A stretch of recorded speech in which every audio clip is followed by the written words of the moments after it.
Então, como eu falei no início da transmissão, quem ainda não estava ao vivo assistindo,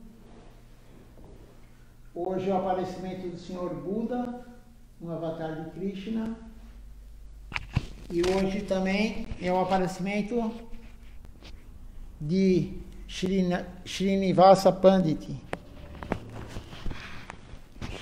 Srinivasa Pandit não é o associado que está no Panchatattva. Aquele é Srivas Pandit. Srinivasa Pandit ou Srinivasa Acharya é um outro devoto e nós temos a história dele aqui, vai ser lida. Vamos começar então com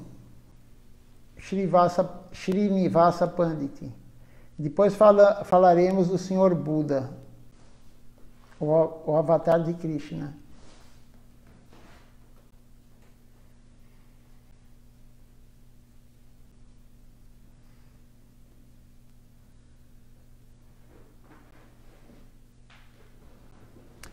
Quem puder compartilhar no Facebook, vamos compartilhar para que outras almas tenham a oportunidade também de ver, escutar sobre o Senhor Buda, sobre Srinivasa Pandit, Srinivasa Acharya, e também, se der tempo, leremos mais um pouquinho do livro de Srila Govinda Maharaj, Demolindo os Pilares do Ego. Depende do tempo, mas de qualquer forma, iremos cantar também o Dasa Avatar Stotra hoje, glorificando o Senhor Buda e os outros 9 avatares de Krishna. Então, alguma alma que, por acaso, ver que você está ao vivo, que você compartilhou, pode entrar e assistir um pouco e, de repente, vai começar a se interessar pela consciência de Krishna. Então, compartilhem. Não vamos ser egoístas, temos que distribuir a consciência de Krishna para todos, não querer somente para nós. Isso é muito importante. Distribuir é o que Mahaprabhu mais quer que façamos, é distribuir a consciência de Krishna.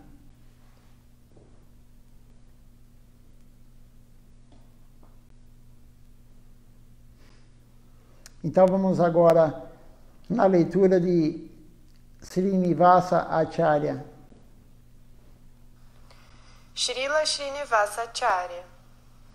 O pai de Srinivas era Chaitanya Das. Ele tinha outro nome a princípio. Em uma ocasião específica, ele foi a Katwa planejando receber sannyasi.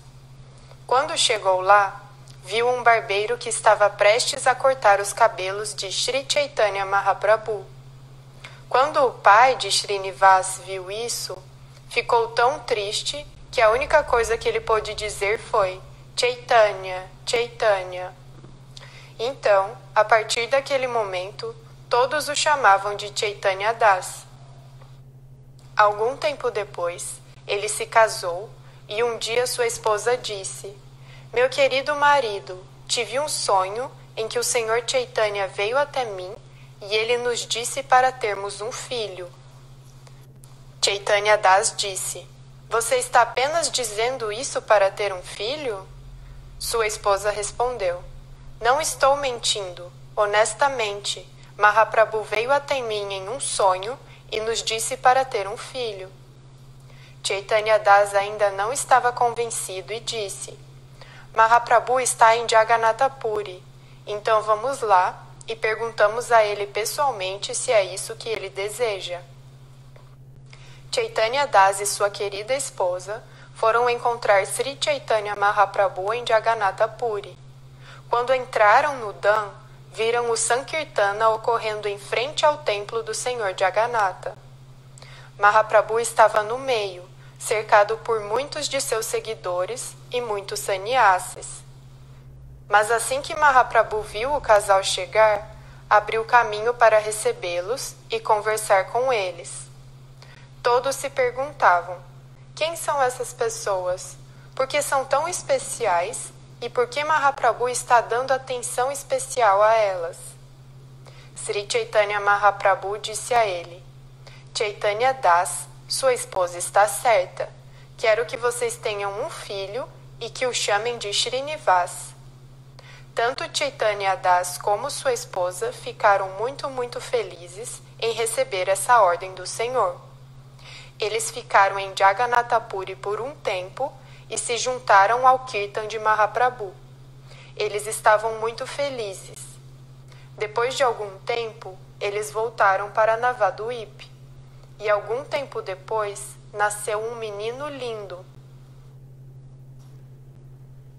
Esse barbeiro que estava cortando o cabelo de Mahaprabhu quando o pai de Srinivasa Acharya chegou em Katwa e viu, Mahaprabhu estava raspando a cabeça para receber sannyasi. Então, esse barbeiro estava raspando a cabeça dele e esse barbeiro, outro dia também eu já falei isso, mas esse barbeiro foi o último cabelo que ele raspou. Depois que ele raspou o cabelo de Mahaprabhu para receber sannyasi, ele mudou de profissão, ele nunca mais quis cortar o cabelo de ninguém. E era muito triste para todos ver Mahaprabhu raspar o cabelo e receber sannyasi. Por isso que o pai de Srinivasa Acharya ficou falando Chaitanya, Chaitanya, e o nome dele se tornou Chaitanya Das. Então, essa é uma história muito bonita e Mahaprabhu escolheu esse casal justamente para ter essa alma que entrou no ventre da mãe e ele deu o nome de Srinivasa para a criança. Mahaprabhu quis que essa alma entrasse nesse ventre e porque seria uma grande personalidade. Por isso que tudo é programado por Deus. O ventre que iremos entrar está programado por Deus, de acordo com o nosso mérito espiritual e de acordo com o nosso karma. Não somos nós que escolhemos, não é nossa alma, não somos nós que escolhemos aonde iremos.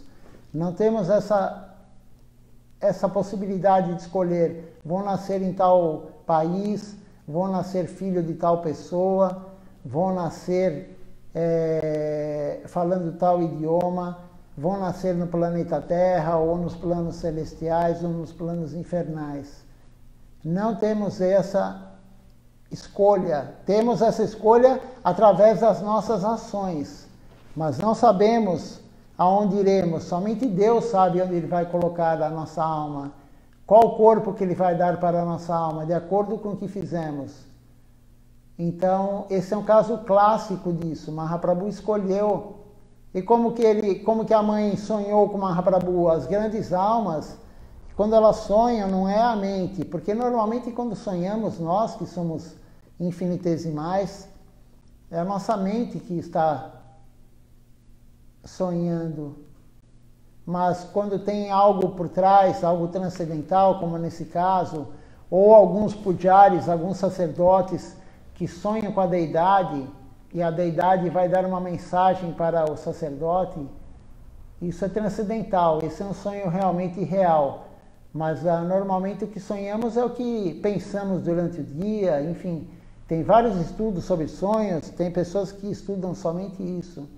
Mas as grandes almas, tem vários casos nas escrituras do Chaitanya Charitamrita, vou falar um exemplo, que em Jagannatha Puri, justamente onde Mahaprabhu está, ele continua lá, claro, mas onde ele estava nesse passatempo aqui com os pais de Srinivasa Acharya, em Jagannatha Puri,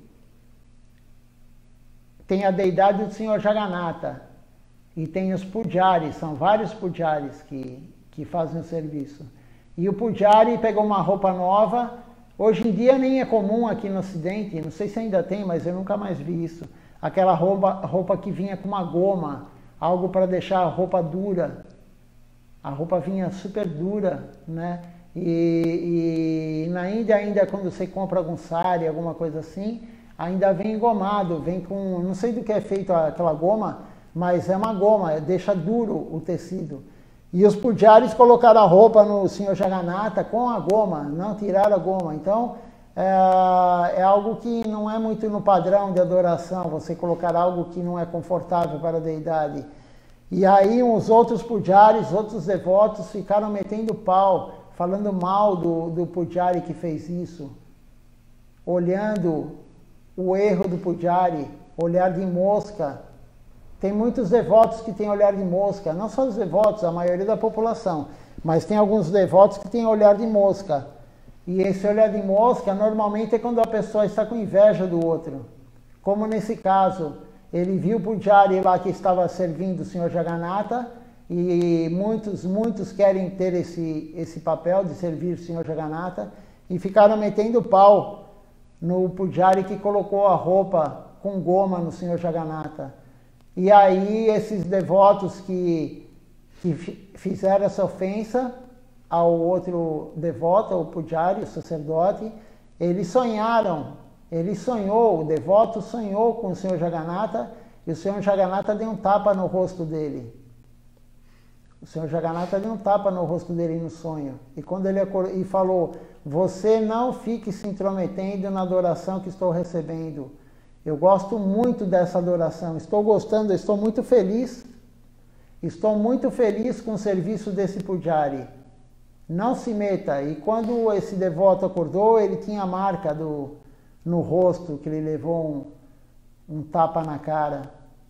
Então, isso acontece, mas só quando que Deus realmente quer e quando tem um lila por trás, quando tem alguma grande personalidade por trás. Então, Deus faz isso. Através do sonho, Ele dá orientação. Através do sonho, Ele dá o castigo ou não. Ele dá informação para o devoto. Então aconteceu isso com a mãe de Srinivasa Acharya, o marido não acreditou, porque isso não é normal, né? Não é comum. Mas aí, como foi dito, eles foram falar direto com Mahaprabhu. Eles tinham essa oportunidade. Hoje não temos como fazer isso e falar com Mahaprabhu. Tem muitos devotos que falam: sonhei com o Guru, né? Sonhei com isso, sonhei da... Será que é real o que sonhamos? Não sei, porque o Guru, normalmente, se o Guru não está encarnado, não podemos confirmar. Mas no caso do pai e da mãe de Srinivasa Acharya, eles foram confirmar. E Mahaprabhu falou: realmente, é isso mesmo, eu quero que vocês tenham um filho. E deu um nome. E Mahaprabhu, claro que ele sabia que ia ser homem. Ele escolheu aquela alma para entrar naquele ventre. E escolheu aquele ventre para aquela alma entrar também. Tudo é um arranjo de Deus. E aí agora continua a história, é uma história muito bonita. E vocês vão ver que grande personalidade que é Srinivasa Acharya. Desde muito jovem, Srinivas conheceu Vishnupriya Devi, a esposa de Sri Chaitanya Mahaprabhu. Mas naquela época, Mahaprabhu já havia desaparecido deste mundo. Quando Srinivas tinha cerca de 4 anos, entrou na sala do templo e encontrou o pai chorando e perguntou: Pai, por que você está chorando? Seu pai disse: Estou chorando porque não tenho amor por Radha e Krishna e por Chaitanya Mahaprabhu. Estou tão caído. Então, Srinivas começou a chorar também e disse: Ó pai, eu também não. Quando a mãe de Srinivas os ouviu chorar na sala do templo, ela entrou e perguntou por que ambos estavam chorando. E quando disseram a ela, ela também começou a chorar. Srinivas tinha cerca de 8 ou 9 anos quando o sannyasi veio à sua casa. Ele falou sobre Krishna, Krishna Katha, e todos que estavam lá foram muito felizes e realizados. O pai de Srinivas disse a esse sannyasi: Você é um grande pregador. Há algo que eu possa fazer por você ou algo que eu possa lhe dar? O sannyasi então disse: O que eu desejo não posso lhe dizer, meu querido Chaitanya Das. Chaitanya Das respondeu: O que você quer dizer com você não pode me dizer? Eu sou um girihasta, um homem casado, e meu voto é tratar um sannyasi adequadamente.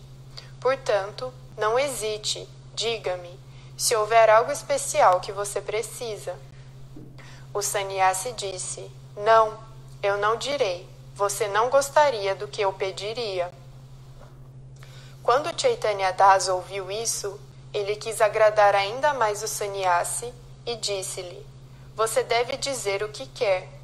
Não vou deixar você sair de casa até que diga o que deseja. Qualquer coisa que você pedir, eu darei a você." No final, o sannyasi disse a Chaitanya Das o que ele queria. "É seu filho, Srinivas, que eu quero. Quero levá-lo comigo." Chaitanya Das desmaiou e caiu no chão quando ouviu o pedido do sannyasi. Ele sabia que não havia caminho de volta.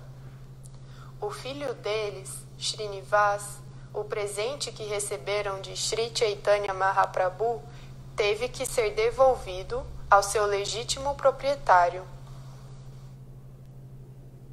Veja só um lila que aconteceu, como nos orienta de várias coisas, né? O pai de Srinivasa, Acharya, estava chorando porque não tinha nenhum amor por Radha Krishna. Quem é Radha Krishna? O casal divino. Deus não é um, Deus é o casal divino. E Mahaprabhu é a união dos dois. É Krishna com o coração e a auréola, o envolto de Srimati Radharani. Então ele estava chorando porque ele não tinha nenhum amor. E tem algumas pessoas que acham que amam Deus. Grandes almas como eles tinham a consciência disso. Por quê? Porque eles não tinham ego. Eles tinham a real visão do quanto eles amam Deus, do quanto eles gostam de Deus. Não é como nós que estamos iludidos e achamos que somos elevados espiritualmente. Ah, eu sou tão elevado espiritualmente. A pessoa fala: nossa, tal pessoa é tão elevada espiritualmente. Não sabemos nem a nossa posição, como é que saberemos a do outro?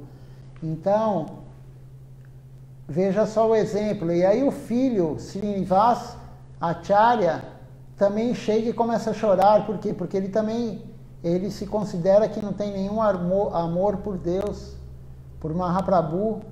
Mas Mahaprabhu que quis que ele viesse para a Terra, Mahaprabhu que quis que ele aparecesse no ventre daquela mãe. Mahaprabhu pediu para o casal ter um filho. Veja só que alma. E mesmo uma alma nesse calibre, nesse nível de devoção, ela acha que ela não tem nenhum amor por Deus. Srila Siddhar Maharaj, ele falava que ele era um estudante de Bhakti Yoga. E tem muitas pessoas que acham que já são pandits, que são grandes sábios, que são grandes devotos. Nós não somos nem devotos, nós somos aspirantes a devotos. Devotos são esses que são descritos nas escrituras. Srila Siddhar Maharaj é um devoto, Srila Govinda Maharaj é um devoto, Srila Acharya Maharaj é um devoto. Nós somos aspirantes. Então, o nosso ego é muito alto, por isso que começamos a ler o livro de Srila Govinda Maharaj, Demolindo os Pilares do Ego. Nosso ego é muito alto. Então, veja só, esse lila que está sendo contado tem várias coisas que podemos pegar, várias lições disso. Outra coisa também é o fato de vir um sannyasi e pedir. Na verdade, ele não pediu, mas o pai percebeu que ele queria algo. E aí ele pediu o seu filho. Mas aí que está, como foi dito no final, o filho não é dele, o filho não é da mãe. O filho foi para o pai certo, para o pai real dele, que é Deus. Deus é o nosso pai real. Deus, Srila Acharya Maharaj fala, Deus é o nosso pai, Deus é a nossa mãe, Deus é tudo para nós.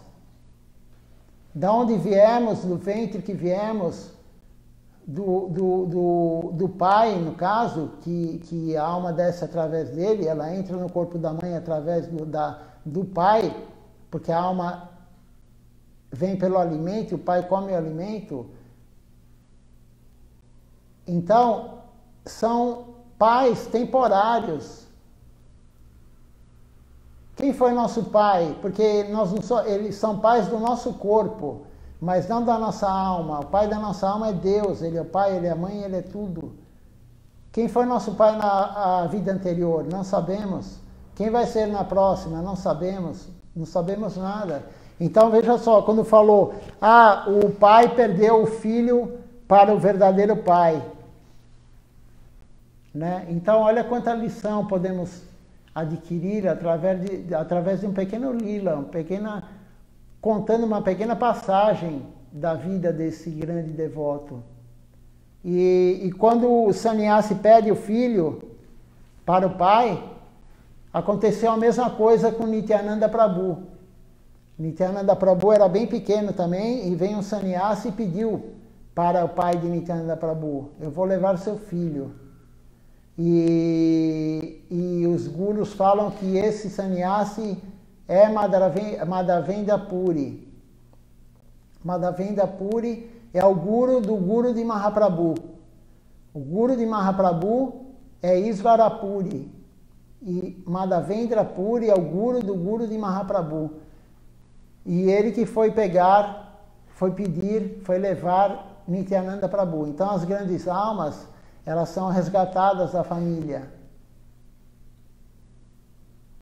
Eles nasceram naquela família, mas eles são resgatados. Mas isso é muito raro. Mas temos exemplo também na nossa missão, diretamente, Srila Govinda Maharaj. Srila Govinda Maharaj largou a família, ele não tinha mais pai, o pai tinha abandonado o corpo, ele sustentava a casa, ele trabalhava no ambulatório médico, ele sustentava a casa, e ele largou tudo, largou a mãe, largou tudo, a família, e ele foi para o mate. Aí, no caso, quem veio buscá-lo não foi diretamente alguém, mas os brahmacharis que iam pregar no vilarejo que ele morava. Ele se encantou com aquilo e ele foi para o mate. Foi falado isso. Foi falado isso daí há poucos dias. Foi contada a história. E então, veja bem, as grandes almas, elas voltam para o verdadeiro Pai, elas voltam para a verdadeira consciência. Mas são grandes almas, nós não temos essa fortuna de abandonar tudo para servir Deus. Porque é diferente abandonar tudo para renunciar a tudo. Vamos falar isso agora quando falarmos do Senhor Buda.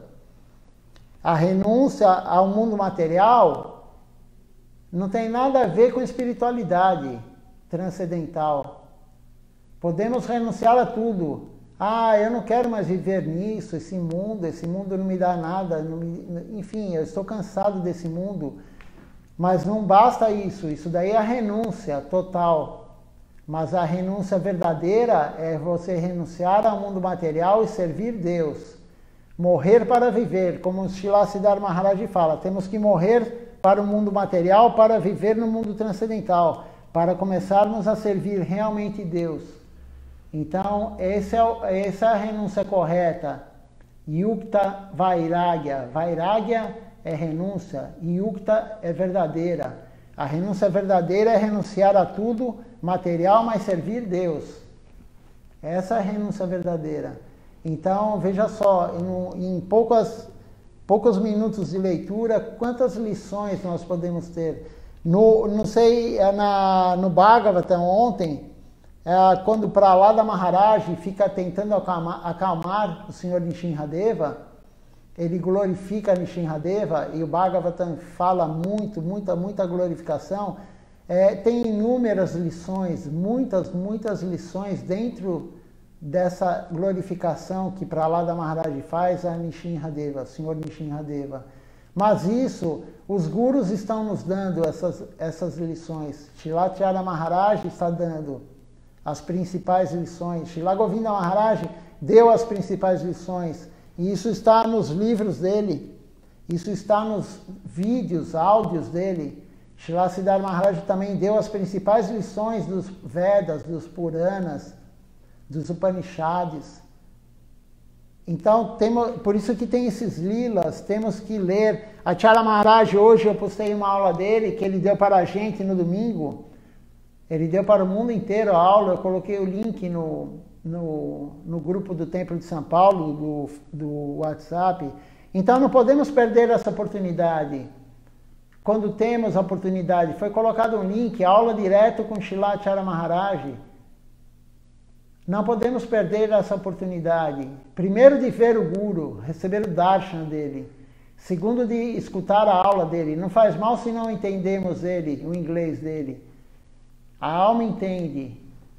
E ele fala isso, ele fala, vamos ler, ler, ler. Temos que ler. Não importa que já lemos o livro, vamos ler de novo. E quando acabar de ler todos os livros, voltem no primeiro. Ele falou isso na aula do domingo. Eu postei hoje, tanto no Facebook como no grupo do Templo de São Paulo. Temos que ler. Temos que saber o que o Guru quer. Como que vamos servir o Guru se não sabemos o que ele quer? Acharya Maharaj está falando para lermos os livros, mas a maioria não lê. Nenhuma aula de 2 minutos que você pegue para ler, 3 minutos. A maioria hoje, Maya está tão avassaladora, a Maya está dominando tanto a nossa mente, que lemos somente a primeira, segunda, terceira linha, não lemos tudo. E ficamos olhando Instagram, a vida dos outros, ficamos olhando Facebook, a vida dos outros. Mas o que realmente interessa para a nossa alma, o que interessa realmente para nós, que é a vida espiritual, não ganhamos esse tempo de 5, 10, 15, meia hora por dia lendo. Vamos continuar então a leitura da história de Srinivasa Acharya. Desde muito jovem, Srinivas conheceu Vishnupriya Devi, a esposa de Sri Chaitanya Mahaprabhu.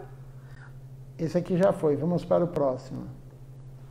Mais tarde, Srinivas planejou ir a Vrindavan. Ele estava muito ansioso para encontrar Srila Rupa Goswami lá.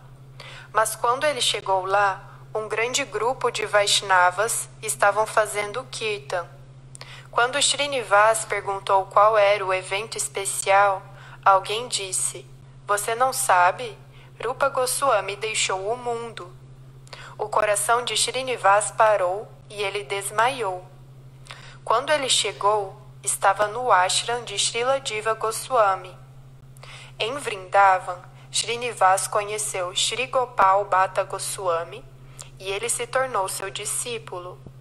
Sri Gopal Bhatta Goswami era o Diksha Guru de Srinivasacharya, o guru do qual ele recebeu a iniciação. Um dia, Srinivas teve um sonho de ir ver Gadadhar Pandit para aprender o Srimad Bhagavatam com ele. Gadadhar Pandit teve o mesmo sonho. Gadadhar Pandit disse a Srinivas para obter outra cópia do livro na Bengala, mas quando Srinivas retornou, Gadadhar Pandit havia deixado o planeta. Srinivas estava com o coração partido. Sri Gadadhar Pandit prometeu ensinar Srinivas o Bhagavatam, e simplesmente porque ele disse que o faria, Srinivas tornou-se o grande professor do Srimad Bhagavatam. Tal é o poder de um grande devoto do Senhor. Outra lição que vamos pegar disso daqui, em apenas 1 minuto e 42 segundos de áudio, é Srinivasa Acharya, a alma super elevada, uma alma pura, um devoto puro. Ele ia ter aula do Srimad Bhagavatam com Gadadhar Pandit. Veja só, uma alma pura, Srinivasa Acharya ia ter aula com Gadadhar Pandit, que é Shrimati Radharani.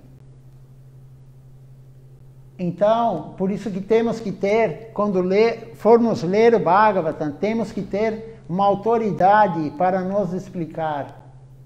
Um devoto puro que foi chamado de Acharya, depois vocês vão escutar a história mais para frente, deram o título dele de Acharya, não é que ele pegou esse título, deram para ele esse título de Acharya. E ele ia receber aula de Gadadhar Pandit, do Srimad Bhagavatam. Ele não leu sozinho, como muitos querem fazer. Por quê? Porque não é apropriado. É uma escritura, os nossos gurus do nosso Parampará falam, leia junto com uma autoridade para ler e explicar.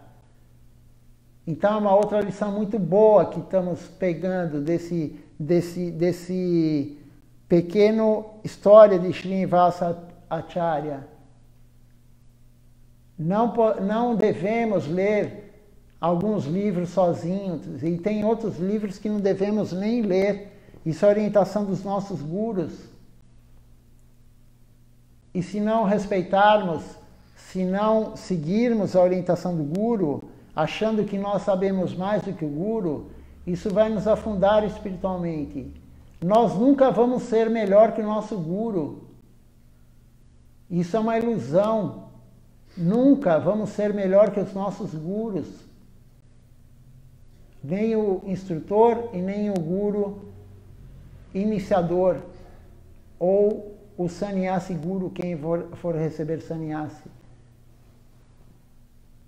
É diferente do mundo material, que você estuda e você pode ser melhor que o teu professor, mais inteligente, superar o seu professor material. Mas no mundo transcendental, na Bhakti Yoga, isso não pode acontecer. Não é que não pode, não acontecerá. Nós nunca superaremos nosso guru. Vamos continuar então a leitura. No início do século XVII, Srinivas foi treinado pessoalmente por Srila Jiva Goswami no templo de Sri Radha Damodar. Srila Jiva Goswami passou os ensinamentos da Rupanuga Sampradaya para ele. Nosso amado Sri Chaitanya Sarasvati Mat está na linha da Rupanuga Sampradaya. Srila Jiva Goswami treinou Shyamananda e Narottama Das Thakur também. Foi Srila Jiva Goswami quem deu a Srinivas o título Acharya. Srila Jiva Goswami deu a Srinivasacharya, Narottama Das Thakur e Shyamananda Prabhu alguns livros muito sagrados para levar para Bengala. Então, antes que ele comece a contar as histórias dos livros, veja só, quem deu o título de Acharya para ele, Jiva Goswami. Na verdade, Srinivasa Acharya, ele teve contato com os Goswamis de Vrindavana. Ele recebeu a iniciação do Goswami de Vrindavana, Gopal Bhatta Goswami. Então, ele ia receber a aula do Bhagavatam de Gadadhar Pandit, de Srimati Radharani. Mas não foi possível, mas a potência de Srimati Radharani, de Gadadhar Pandit, fez com que ele ficasse um excelente professor do Bhagavatam. Não foi necessário ele escutar a aula. Já foi dada a potência para ele. Srimati Radharani deu a potência para ele, ele foi um ótimo professor do Bhagavatam. E ele recebeu o nome de Acharya de Jiva Goswami. E aí ele recebeu toda a instrução também de Jiva Goswami. Não só ele. Quando eu falo no Jayadwani, alguns falam que é muito longo o Jayadwani, mas todas essas grandes personalidades estão sendo glorificadas. Srinivasa Acharya, Narottama Das Thakur, os três que vão ser ditos agora aqui. É muito importante glorificar as grandes almas. Por isso que não é que nós perdemos, nós ganhamos 2, 3 minutos falando Jai, para essas grandes personalidades. Então, tudo que é feito no templo tem um sentido, não é à toa. Tudo que é feito, tudo que fazemos, tudo que cantamos, isso foi escolhido pelos nossos gurus.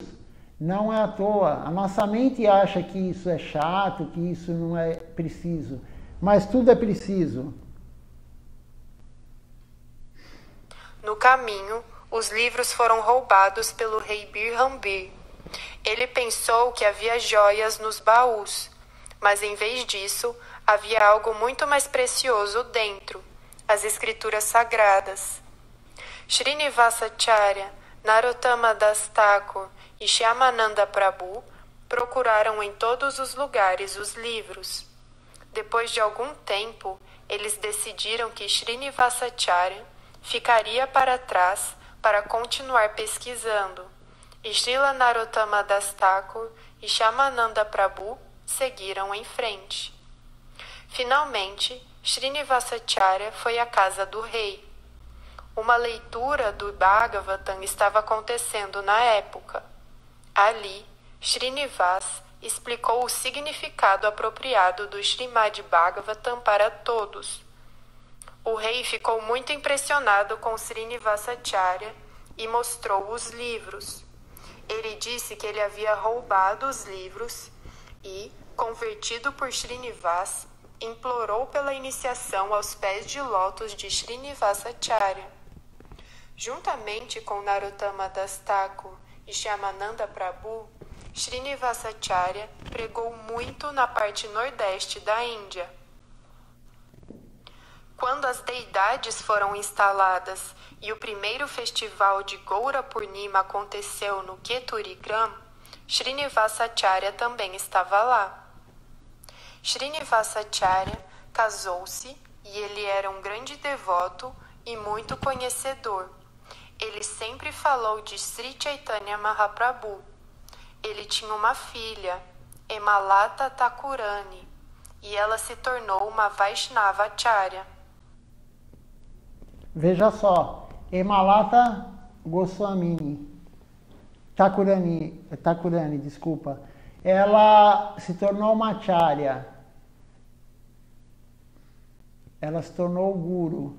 Então, quando algumas mulheres falam, não, mas não tem nenhuma mulher no Parampará, no altar, não tem no altar aqui, mas tem na nossa sucessão discipular, tem no nosso Parampará, mulher guru. Nós não somos sectários, nem com sexo, nem com raça, nem com opção sexual, com nada. Não somos sectários com quem é americano, quem é russo, quem é, enfim, não temos nenhuma divisão. A alma não tem nenhuma característica dessa. É homem, mulher, a alma não tem sexo. Homem, mulher,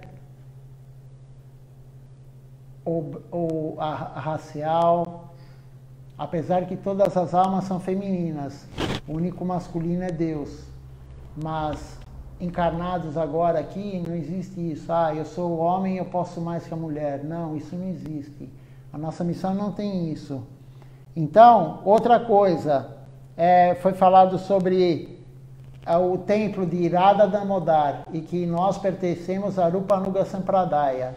Né? Rupa Goswami foi quem é o Goswami de Vrindavana, é o Goswami de Abhideya. Abhideya quer dizer a prática devocional. Ele que escreveu qual é a nossa prática devocional. E esse templo de Radha Damodar, ele fica ao lado do nosso templo em Vrindavana, do Sri Chaitanya Sarasvati Mati de Vrindavana. Creio que seja em metragem 200 metros, enfim, em menos de 5 minutos andando você está lá, 3 minutos você está lá. Veja só que afortunado que nós somos. E esse templo de Vrindavana tem uma história muito, muito auspiciosa. Shila Govinda, quem contou foi um devoto que escutou, ele estava lá junto com Shila Govinda Maharaj quando aconteceu isso. É um mexicano, ele chama-se Bhaktabandhu Prabhu. E ele falou que o telefone lá em Navaduípe estava 2, 3 semanas sem funcionar. Antigamente isso era bem comum. E não existia nem celular, era telefone fixo.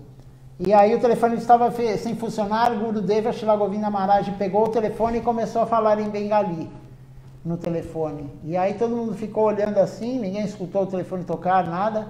E aí ele falou, e quando ele desligou o telefone, ele contou que uma pessoa ofereceu esse templo de Vrindavana para ele comprar. E tinham várias outras missões querendo comprar. Por quê? Porque é um templo num lugar extremamente auspicioso. É ao lado do Radha Damodar.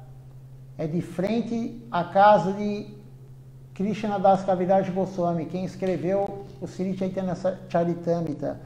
E aí o devoto falou para Shila Govinda Maharaj, não, eu quero que fique com você, mas eu não tenho dinheiro agora, não importa, você pague quando você puder.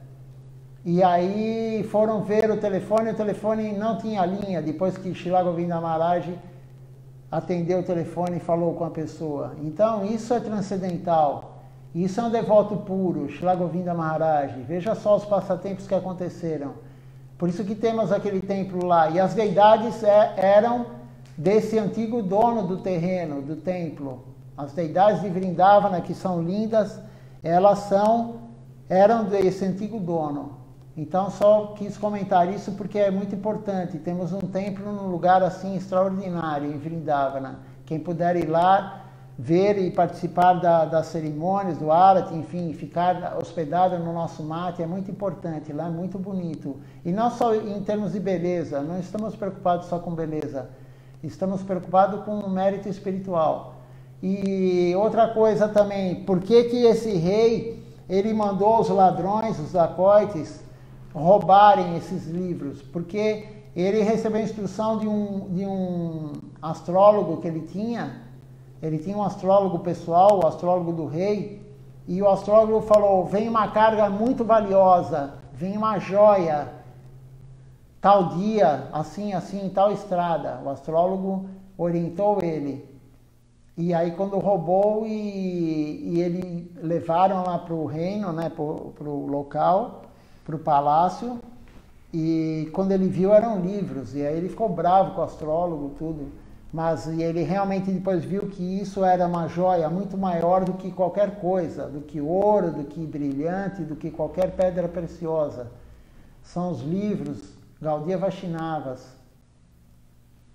Então, por isso que tem toda essa história. E aí foram 3 distribuir, né, os livros, levar de um lugar para o outro. E a Srinivasa Acharya ficou para procurar mais os livros e justamente como foi dito, ele escutou uma versão errada do Srimad Bhagavatam, como existem muitas.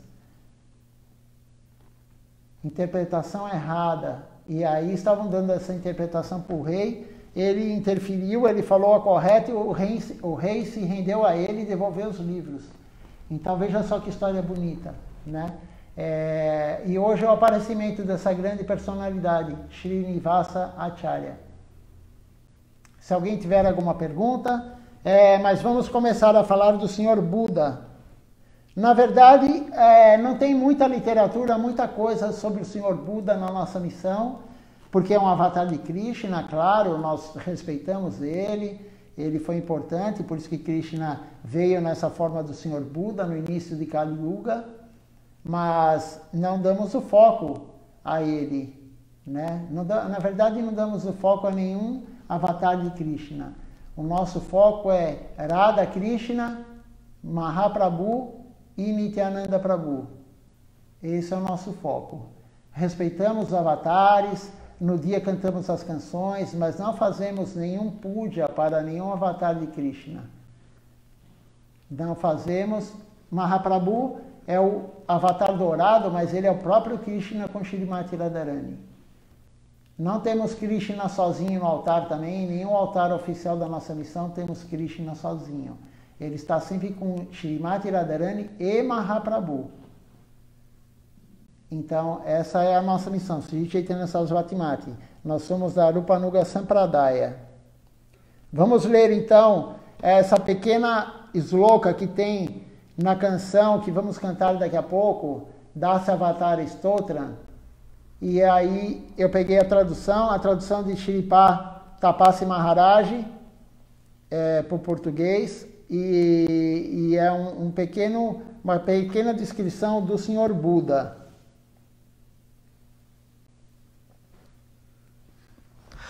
Ó Keshava, ó Senhor do Universo, ó Senhor Hari, que assumiu a forma de Buda, todas as glórias a você. Ó Buda de coração compassivo, você denuncia publicamente a matança de pobres animais, realizado conforme as regras do sacrifício védico. Então, esse é o sloka glorificando o Senhor Buda, que vamos cantar daqui a pouco. Porque Buda, na verdade, porque Krishna veio na forma do Senhor Buda. Buda é um príncipe, ele é filho do rei, ele vivia no palácio, e ele na Índia, Buda nasceu na Índia, Buda não nasceu no Japão nem na China, E aí a religião, né, porque virou o budismo, virou uma religião, e o budismo eles colocam Buda com o olho puxado, né, mas Buda nasceu na Índia, filho de indiano, ele tinha o olho redondo como todo indiano. Então isso é uma caracterização que fazem para atrair a população, mas Buda nasceu na Índia. E Buda, ele veio justamente pregar para o ateísta. Buda em nenhum momento, em nenhum sutra, Buda fala em Deus. Em nenhum sutra que Buda deixou, sutra do coração, vários sutras que tem, ele não deixou em nenhum momento ele falou em Deus. Ele veio pregar, ele veio dar a orientação para os ateístas. E qual a orientação principal do Senhor Buda? Ele veio acabar com a matança de animais. Porque as almas, as pessoas que não compreendiam corretamente as escrituras e também tinham um desejo material por trás disso, eles faziam sacrifícios védicos nos animais e depois comiam esses animais, mas para o seu desfrute da gula. Não tinha nada de espiritual nisso. Por quê? Porque o sacrifício de animais, né, o ritual védico que sacrifica animais, isso era em outra era em Treta Yuga. Falamos ontem de Treta Yuga, foi o aparecimento do Senhor Nishinradeva em Treta Yuga. Para você ter uma ideia, estamos com 5.000 anos de Kali Yuga.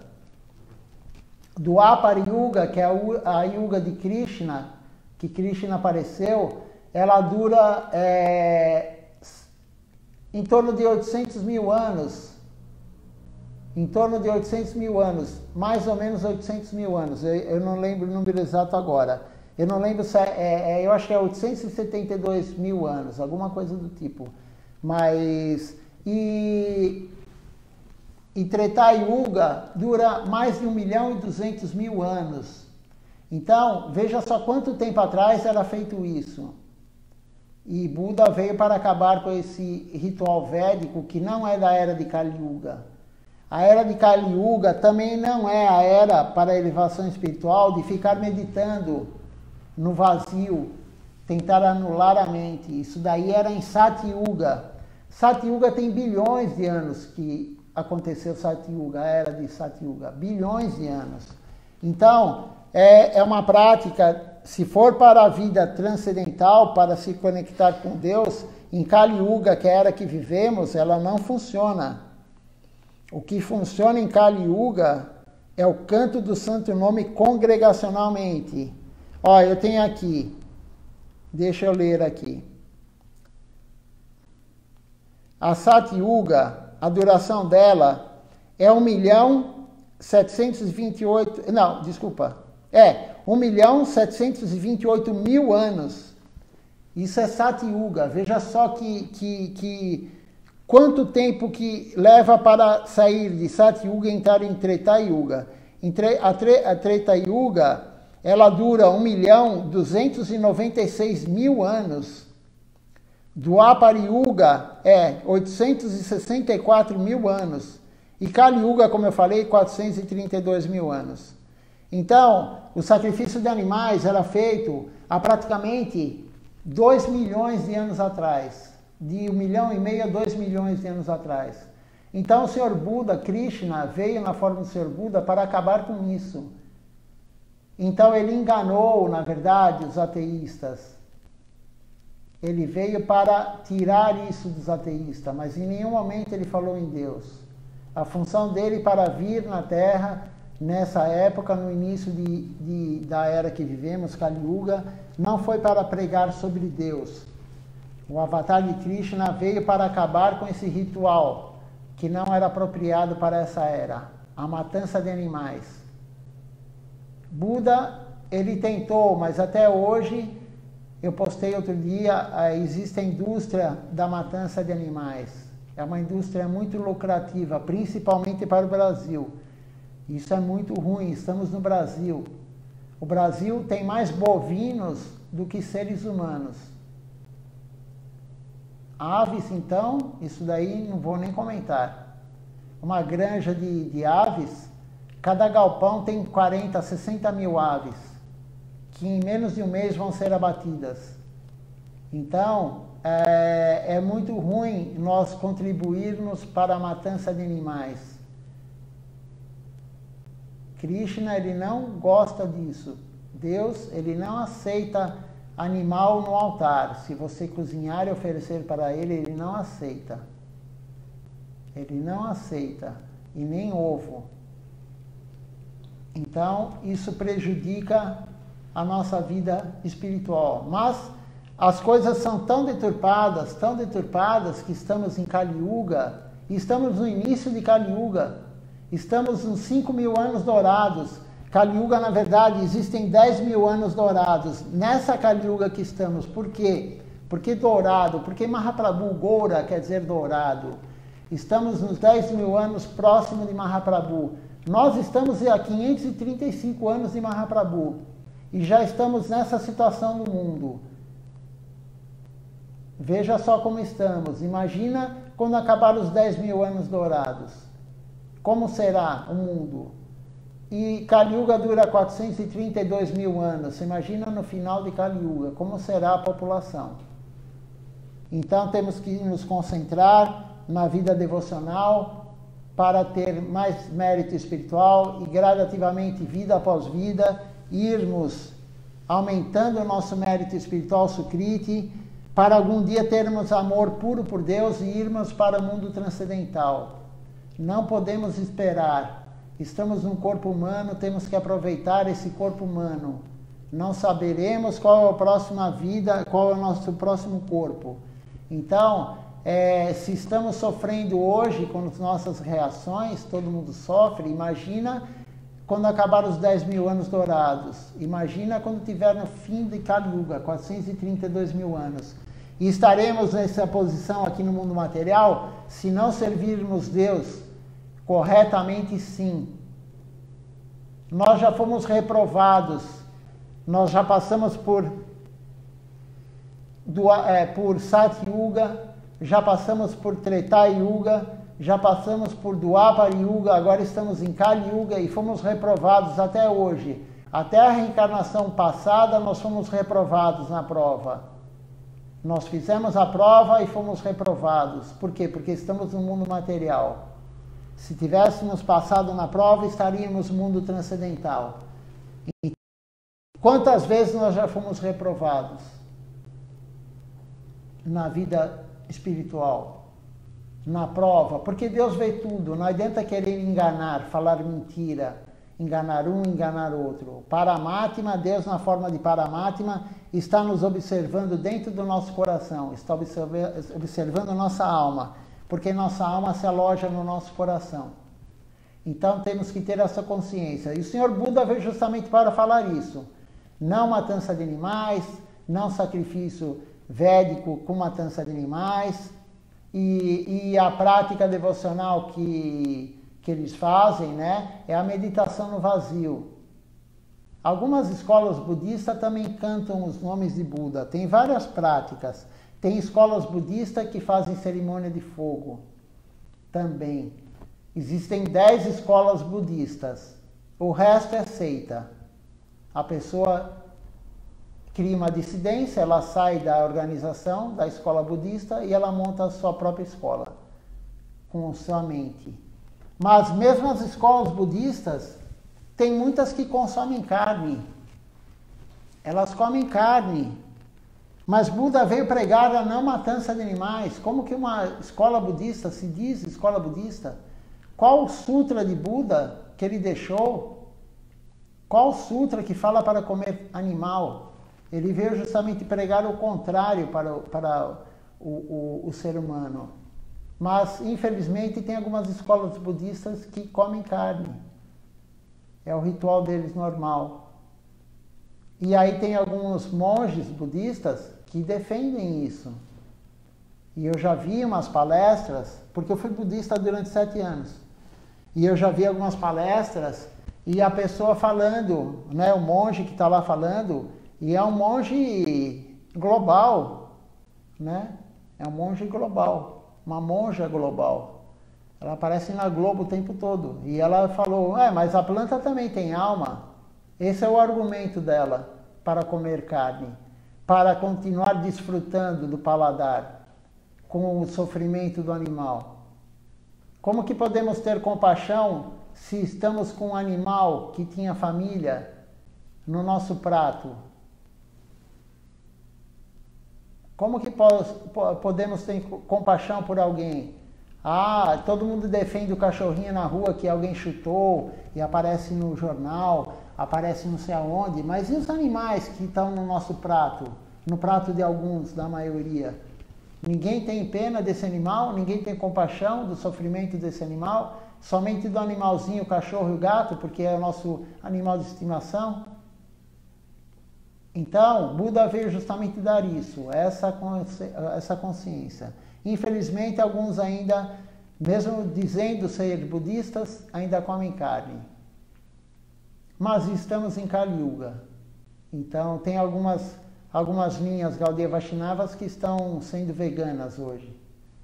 Krishna não é vegano. Então, já tem um distúrbio da consciência de Krishna nisso. Mas não vamos falar disso agora. Cada um sabe o que faz ou não sabe. Mas toda ação tem sua reação. Mas Buda veio justamente para pregar isso. E aí ele pregou também a lei do karma, ação e reação, a reencarnação. Ele deu uma base sobre isso. Mas a prática budista de meditar no vazio, de renunciar a tudo, vai levar a alma aonde? O grau máximo, se você fizer realmente o que Buda falou, o Senhor Buda, se você seguir realmente o que ele falou, vai te levar aonde? Para o Brahma Jyoti, para o Nirvana, para o local do Senhor Brahma. E esse local é um local neutro. A Terra é o plano negativo. Esse local é neutro e depois tem o plano positivo onde vive Deus. A nossa prática devocional de Bhakti Yoga vai para o plano positivo, viver com Deus. Se você ficar meditando no vazio e renunciar a tudo, você vai para esse plano, Brahma Jyoti. E lá a alma nesse plano, ela não tem consciência, ela não tem livre-arbítrio. Então ela não tem como servir Deus nesse local. Ela perde a consciência. Durante quanto tempo? Bilhões, trilhões de anos. Mas lá não é eterno. Lá não tem sofrimento, mas não tem alegria. Como que pode ter alegria ou sofrimento se você não tem consciência? É um lugar neutro, a alma está lá estática, neutra. E aqui na Terra é o plano negativo, onde tem o sofrimento e tem uma alegria do desfrute material. Mas aqui na Terra é muito melhor a evolução espiritual no corpo humano do que no Brahma Jyoti. Nesse local que você, se renunciar a tudo, você vai. Krishna fala no Bhagavad Gita, a renúncia é pior do que a ação. É pior do que a ação fruitiva, a renúncia. O melhor deles qual que é? O serviço devocional a Deus, claro. Por que que o budista, realmente, né, o monge e alguns budistas, eles raspam a cabeça total? Porque isso significa que eles renunciaram a tudo. A renúncia deles foi a tudo, inclusive a Deus. É a renúncia total. Por isso que eles raspam a cabeça. E por que que Gaudiya Vaishnava usa esse rabinho? Não sei se dá para ver aí. Chama-se Sika. A gente raspa a cabeça. Hoje, inclusive, é dia de raspar a cabeça. Quando acabar o programa, eu vou raspar a cabeça hoje. E não deu tempo ainda de fazer isso. Mas nós raspamos a cabeça, nós renunciamos a tudo material e deixamos a Sika, esse rabinho. Isso no homem, a mulher não precisa disso. Mas o homem faz isso porque esse rabinho representa Deus. Nós renunciamos a tudo material, mas não a Deus. O caminho é servir Deus. Esse é o nosso caminho da Bhakti Yoga.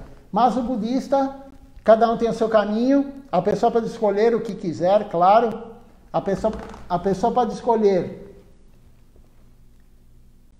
A pessoa pode escolher se ela quer continuar no mundo material desfrutando e tendo momentos bons e ruins, materiais.